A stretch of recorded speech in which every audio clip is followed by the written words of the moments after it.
अच्छा नाज़रीन, हमारी शानदार अदलिया और ईमानदार जजेज़ हमारी तवक्कुआत पर एक मरतबा फिर पूरा उतरे हैं। वही हुआ जिसका खदशा था।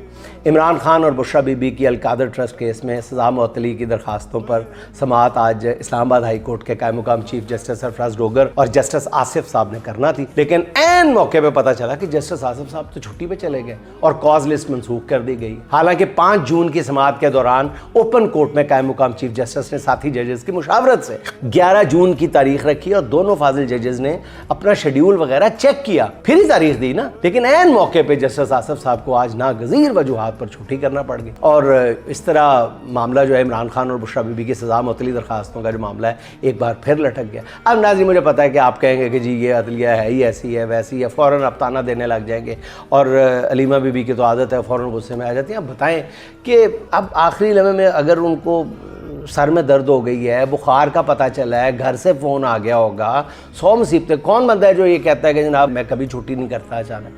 तो 100 ज़रूरी काम होंगे, उनको कोई ज़रूरी काम अचानक याद आ गया होगा तो जज साहब को इसलिए जाना पड़ा होगा छुट्टी लेके, वो चार्जर घर भूल आए होंगे, कुछ भी हो सकता है, बहुत इमरजेंसी हो सकती है। तो ये क्या मामला, इतना इंपॉर्टेंट मामला तो नहीं था।